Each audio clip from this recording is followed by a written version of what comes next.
Good evening, friends. I stopped the countdown because I got sick of waiting for it. Um, Tonight we have another high quality production. As you can tell, I am still, if you saw the last episode, or if you've been in touch with me and reading any of my social media, you'll see that I'm in the middle of a move. So I'm in I would say 90% empty house, and I don't have my full equipment. I don't have a nice microphone. I don't have a nice camera. I'm going strictly by the laptop in an empty, echoey room um, because we have to go live. Now, but seriously, I've been spending so much time packing and stressing out. There's been so many dynamics about this move that have not gone well. But now, lately, everything's taken a lot of turns for the better. So that's very good. And I just needed a break from it, needed to record a video and talk to those who were able to join me. So the plans tonight, I'm going to do a live Q&A, maybe like 5 questions, unless someone else throws some more out. But I have 5 planned that I selected from a bunch that were submitted. So it'll be a short stream tonight, and I am going to even, when I read those questions, those who submit them are going to win the shirt off my back. So why don't you join me, grab a beverage, pull up a chair, and let's chat.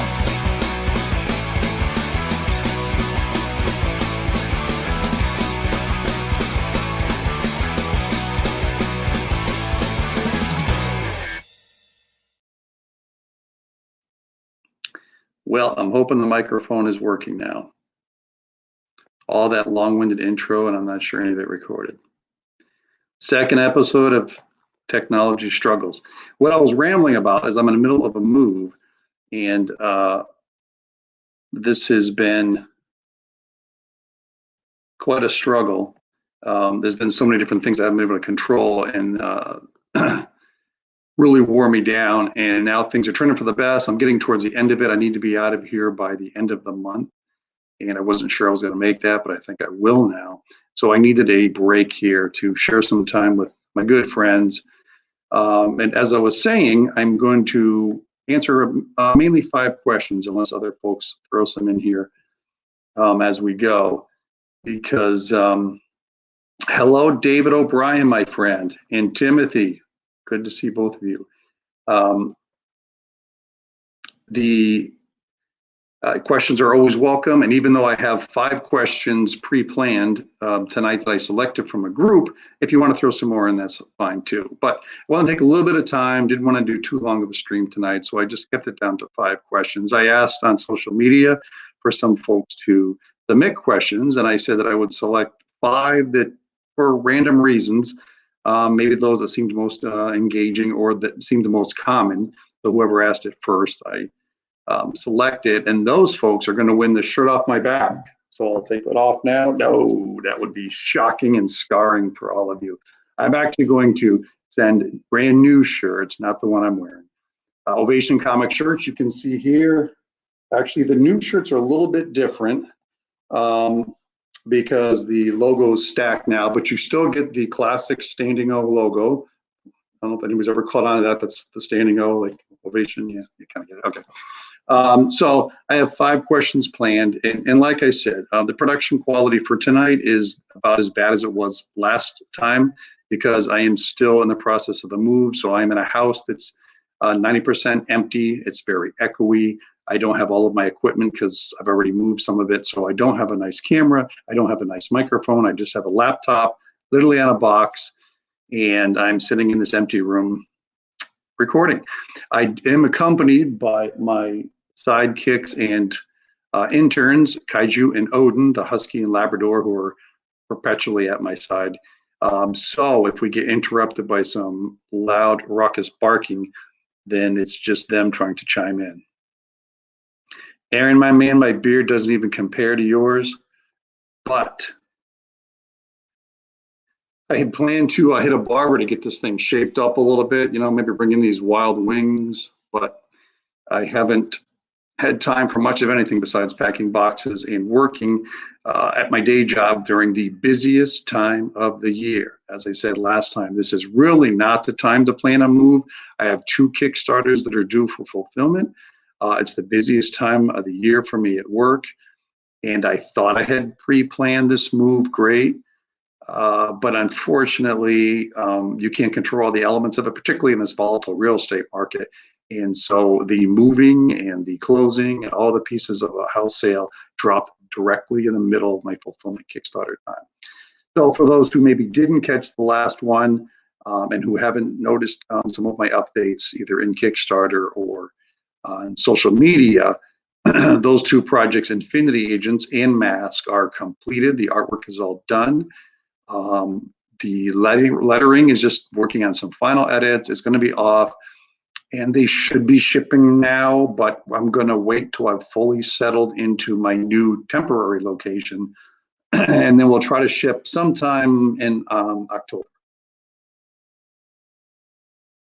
And then one of the cool things is I'm hopefully, Rob Jones is in the house, and so Sergio. Sergio, we haven't talked in so long. Man, I miss you. Eventually, when I get to my final destination, my new home, I'm going to have dedicated space for the new Ovation Comics World Headquarters, state-of-the-art studio options, and I'll have some good dedicated space for quicker, more efficient fulfillment, production, and hopefully some creative stimulation. 1 a.m. in the UK. Wow. I have to change the timings. So I'm going to get on to the 5 questions. And again, this is live. And so you get to watch me make a fool of myself, watch me ramble incoherently. I am a classic rambler. The first one from Greg at Sierra Nova Comics.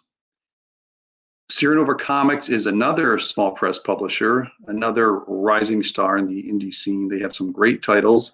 They have a lot coming up. They have a full phase 1 plan. It looks really exciting. I'm looking forward to what they're bringing out. But Greg there asked, what comic genre do you enjoy the most? So I'm not sure if he meant specifically as a creator or as a comic fan. And it's hard for me to answer both because like most medium for me, like most music, I just love, I'm passionate for the medium, so it spans really all genres. Probably in my youth, right into my teen years, I mean, that was really the heyday of Marvel and DC, very dominant. And, you know, so I had the same superhero passion as everybody. And that fueled most of it. And I got virtually every title that Marvel and DC put out during the time. So, I mean, it was literally every genre. The Lettering Goblin's going to visit the studio. I do plan to have like the space for that. I would love to have folks come spend some time, some creators for collaboration at the new studio and hang out there. I have a place for you to stay if you need it. But I have to find it. Selling a house in this current market is tremendously easy. Buying one is not. So we'll see how that plays out. So I guess superheroes is what I leaned into the most. But then I discovered some of the, and the list of influences for me as a creator is huge. But one of the all-times to me is Jack Kirby. And when I discovered the King's work and what he would do with, say, the superhero genre, but twist it a little bit with just things you've never seen before, worlds you never could imagine, non-traditional approaches to the characters and their powers and their costumes, their looks, their names, everything about it. Something that would seem like such a basic premise for one of his stories just had vast world building and imaginative storytelling that just blew me away. So as I got older, I was drawn to also some of the more indie side of the horror and creepy tales. But anything that was like maybe took a popular genre and twisted it a little bit. So that's kind of what I was drawn to as a fan, and that's led to me as a creator as well.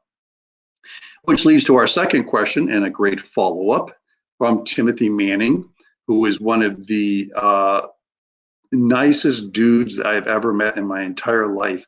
And the longer I get to know this guy, he is so supportive. He like senses when I'm having a crappy day or in a down, and I hear from him immediately. He picks me up. Uh, and he's a overdue creator himself. He's been talking about it. He's finally working on his first project titled The Agent that'll be coming out from Sovereign Comics. So be looking for that, because and you'll know him more on social media as Scorpio Chronicles. So keep your eyes out for that. So he has asked, out of all the genres you could have written about, why did you choose the ones that you have written about?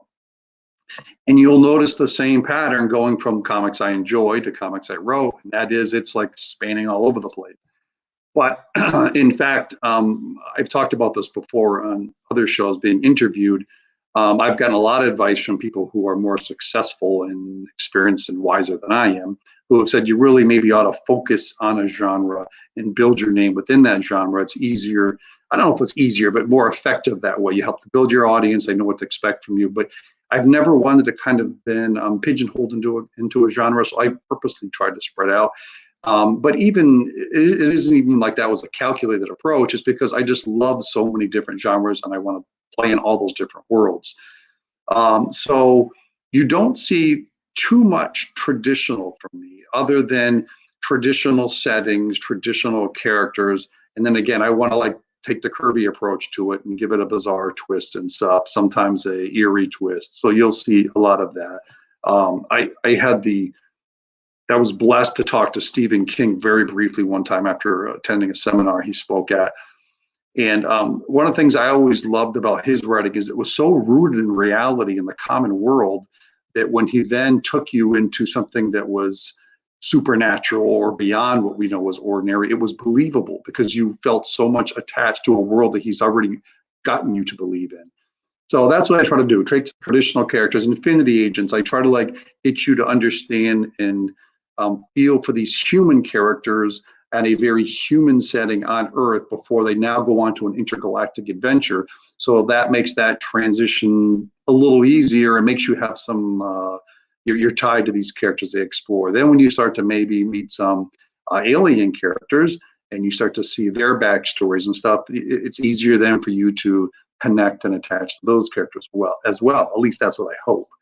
And that, Mask is another science fiction story, but it's a cyberpunk one. So again, taking some basic characters, leading increasingly, I take us in stages in a slow build, increasingly adding more and more imaginative sci-fi concepts in there. So once you've kind of rooted, understand the character, kind of understand the basic premise, then the broader I go, hopefully you're going to go with me.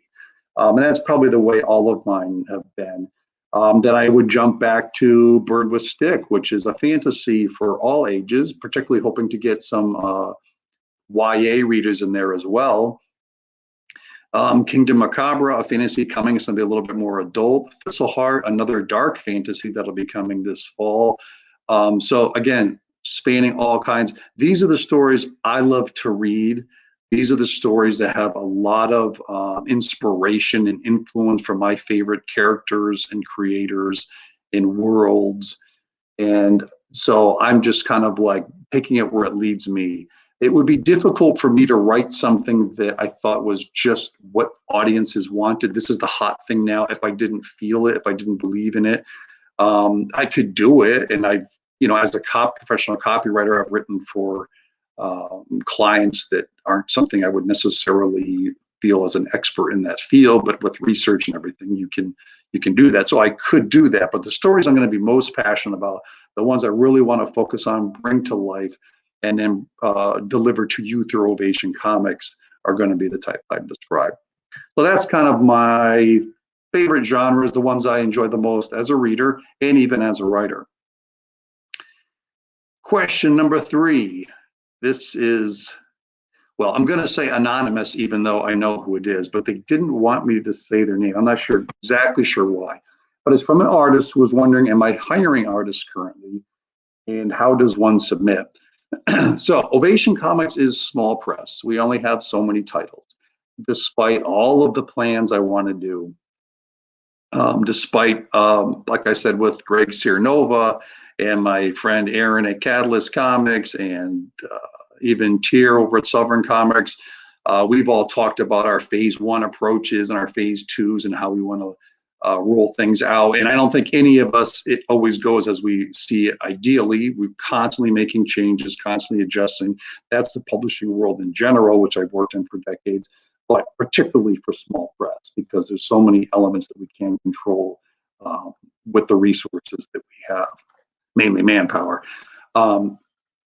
So despite all of those projects I want to get off the ground, I can't do them all at once. So I'm not always looking for artists, but I'm always looking at artists. So someday I would love for Ovation Comics to expand beyond just titles written by me, get to other writers. But for now, I'm not really in a position to do that. But I am always open for looking at portfolios from artists. So I would say feel free to submit at any time. The easiest way would be through email, and that would be at hello@ovationcomics.com. What I look for in artists is more than just pinups, more than just, full page illustrations basically, or character designs and stuff. Those are nice, those are cool, but you need to see sequentials too. Can they handle the comic book medium? Do they understand panel to panel sequences? All that type of thing. So I look for pencilers, inkers, although increasingly in this current world of technology influencing art and everyone working on just going straight to digital and not so much paper, although lately I've been working with some European artists who are still old school that way. But with a more modern approach to the artwork, it's kind of separated the pencil inker teams, and it's all just done digitally.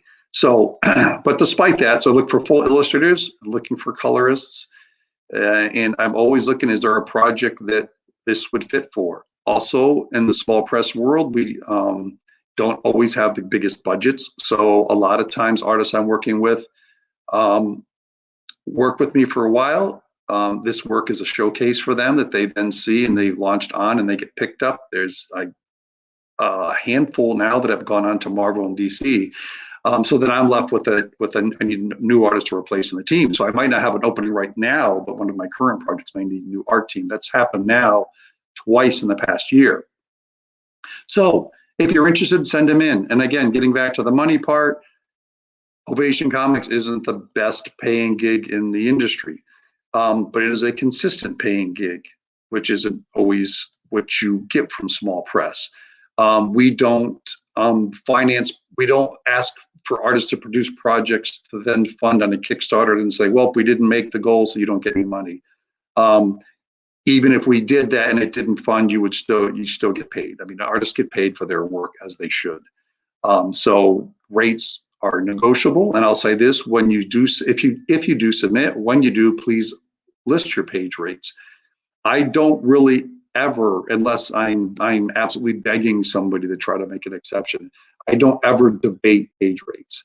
I respect what you think your work is for, and if you tell me it's $500 a page, I may say, oh, unfortunately, that's beyond the budget for this project. Thank you, it's well deserved. Maybe someday we'll get there, and I'll leave it at that. I'm not insulted or upset. So I've had some guys come back like, "Whoa, you don't even want to talk about it?" I was like, "Well, no, I don't want to debate with you. I don't want to minimize or diminish your skill set. If that's what you feel you can get, and that's what you get, that's great. If you want to come back and say, hey, I'd rather talk about this, see if we can make it work out, then I'm more than glad to. But you're not, obviously at the small press, you don't get the page rates and you're going to get big boys. Although I'm shocked at some of the rates I've heard that some of the publishers that are much bigger than Ovation pay. It's like, oh, maybe we are comparable. But so we always look at artists. I have 3 letterers right now that work with me at Ovation Comics. I love them all and I can trust them all, so I don't see any immediate need for letterers unless one of them were to move on, because I'm fully committed to them, loyal to them, because their professionalism and their quality and their patience is unmatched. And again, writers may be down the road, but for now, not. Now, the anonymous person, I don't know, maybe they didn't want to risk putting their name there because I know they are working with other publishers. But I know who you are, and I would love to work with you. So if you want to submit, please do. and we can discuss rates.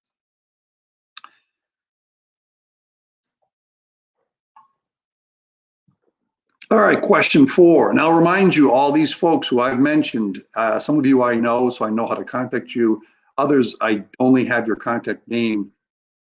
So follow up if you hear about this, because I want to get you your shirt. It will not be this one off of me, covered in dog hair. It will be a new one. It will be black, just like this, with your red standing O Ovation Comics logo.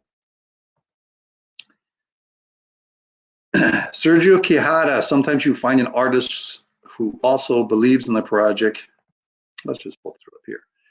Also believes in a project more than expecting for a big budget payment, and that's the best. You know it is the best. And there's different ways that artists work. A lot of the small press ones are willing to wait for the back end, regardless of whether a project funds or not. The artist is going to get paid with us. Some need it more regularly.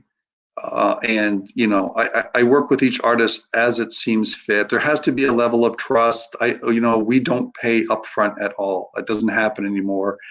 And I always have to tell every artist that I work with that requests that, it's not that I don't trust you, but unfortunately I've been burned by peers that makes me mistrust in general. And it's happened to, I mean, I'm talking thousands of dollars. Even with, and I vet my artists very carefully as much as I possibly can. I mean, sometimes life gets in the way.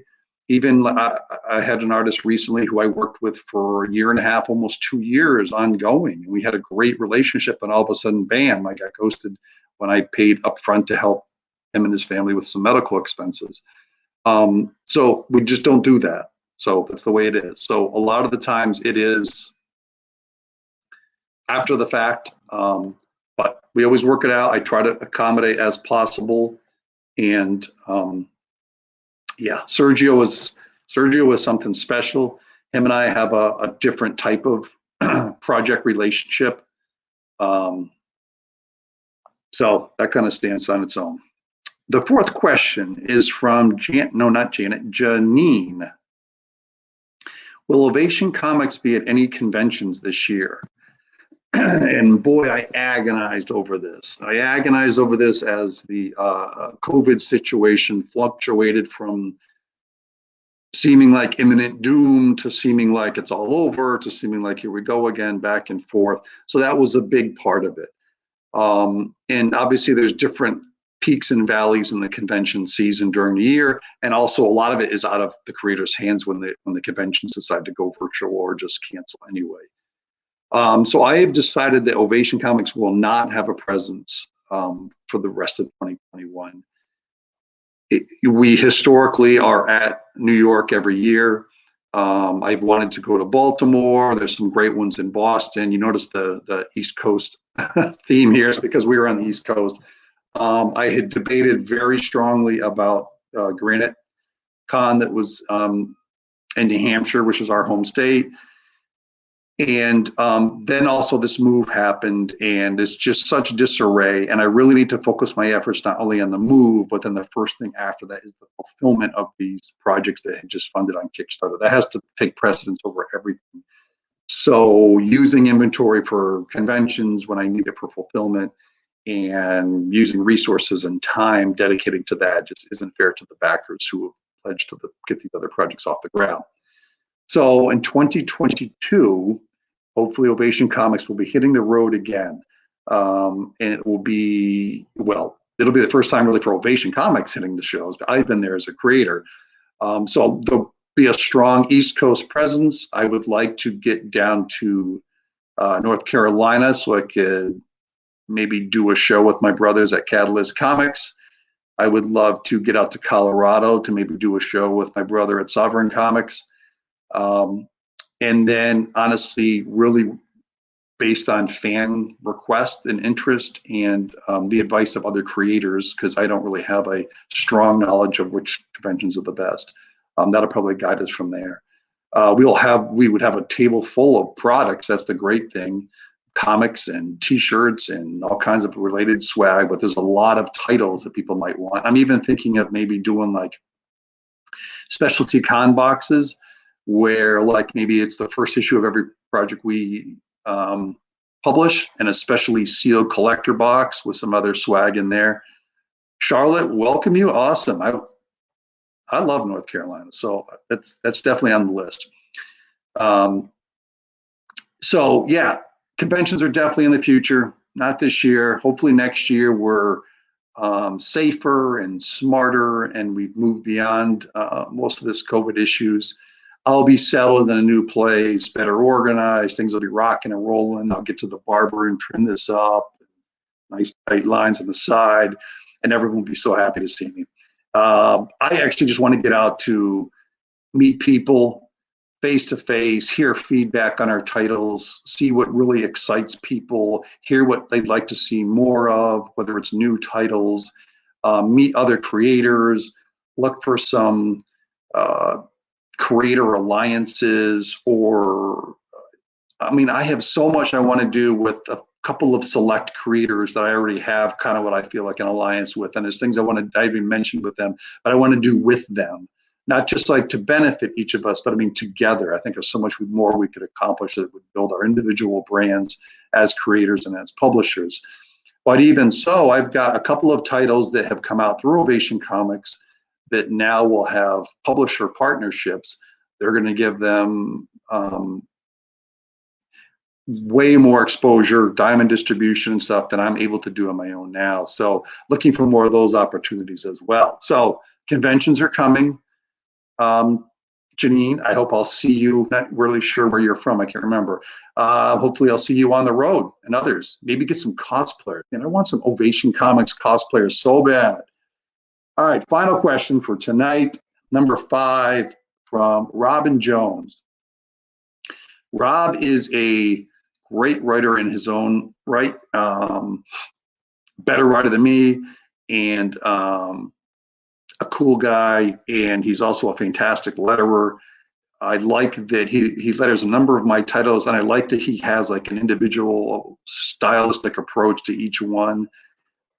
He puts up with so much bullshit with errors from me and changing my mind, and an artist reinterpreted a page, and I thought I had edited it and redone the script, and I didn't. He's kind of like, dude, this doesn't make any sense, really. And I'm like, oh my God. He doesn't just throw it in there. He actually will point that out to me so I can fix it.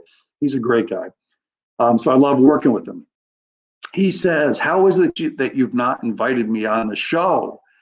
Well, coincidentally, he's going to be probably the first of what I hope is many guests on this show. I have a lot of plans for this. Right now, it's just kind of, as you can see, a stream of consciousness from this empty house. Just because I want to rehearse this and practice this. So far, I'm 2 for 2 with technology screw-ups. The first one at the beginning was a total mess. I even heard complaints from people like, you wasted like 5 minutes with your countdown twice and in the bad beginning. And I see headlights coming down the road, which means probably Odin, who thinks he needs to guard this empty house, is going to start barking at any minute. And in tonight's show, I'm not positive, but I believe the first few minutes the mic wasn't working. So this is kind of like my trial and error to get things going, figure out the technology, figure out the best way to approach this, how to pace myself so that I know what's too much rambling and what's not. Figuring out how to speak into a mic once I have the mic set up that Aaron so nicely recommended to me, those types of things. So the production will get better, and then I'll be settled into the studio better. And then once I do, that is one of the plans. I want to keep bringing you updates on Ovation Comics, our titles, our plans for the year, or any new breakthroughs, things like that. I want to maybe share some insight and experience from me. I can't say advice because I don't know if that's really good advice, but I have a lot of opinion to share with you from my years as a creator, as a writer, as an editor, and now as a small press publisher that I'd love to share with you folks. But one of the things I'm most excited about, like I saw tonight, Sergio was in here and Rob was in here who asked this question. My collaborators, the people who really bring the skill sets and the talents that makes the Ovation Comics titles appealing, tremendous artists, tremendous letterers.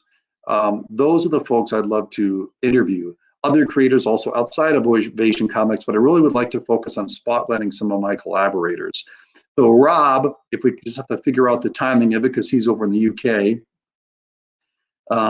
and once we figure out a good time, or maybe we could pre-record it, he would definitely be one of my first guests because I think it would be a blast. I would really like to. He's a writer too, but I really like to focus on a lot of his lettering because, man, I see more and more people just not really fully appreciating letterers for what they are, what they contribute to your book. And I just don't know if people don't realize the negative impact. See, when a letterer does his job well, his or her job well, when they are skilled, when she does something that you don't see it, you don't notice it, it just makes the whole thing come together. There's nothing that makes it, doesn't stand in the way, it doesn't detract in any way. But when lettering is bad, that just ruins the experience for me.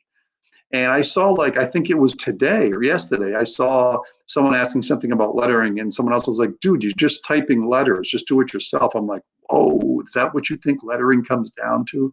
So I would love to have Rob come on as a guest, talking all about lettering, what's involved in that, the importance of it, maybe some of the top key rules, that type of stuff. And then, if I get Sergio on, it'd be great. What if we got to have Sergio draw live Lily from Goth Ghost Girl or something? I mean, that would be fantastic. So yes, Rob, you are going to be a guest on here, I promise. And I see a lot of people in this here that I'd like to have on as guests eventually. So we'll mix it up because, again, my plan for this is to do it a little regularly. I'd love to do it at least twice a month, but maybe it'll only be once a month. Sometimes it might vary time of year. I also want to use this maybe for live launches of Kickstarter projects. But that's about all I've got tonight. I don't see any more questions in here that have come up, just comments. I want to remind you that the show is right now live on YouTube, Facebook, and I think Twitch, but I'm not sure I've ironed that out. If not, then, it will be rebroadcast on Twitch, and it is rebroadcast on Instagram, on IGTV. I still haven't figured out how to go. Instagram really doesn't make it easy to go live unless it's specifically on that platform. So the multi-stream has been a little more difficult. And, as I said, your questions are always welcome. So I hope that any show, you throw them out at any time. We had the 5 key ones tonight, and the 5 key ones have earned a shirt. Contact me if I don't contact you, so I can get your size, your address, and I'll ship that out to you right away. It was fun tonight. And I'll probably be back the second week in October, maybe broadcasting live from the new temporary location before I move on. And then that's the final thing I want to do with the show is I want to give you, maybe as I'm doing updates on the studio upgrade, the new place, the new digs. Until then, peace and prost.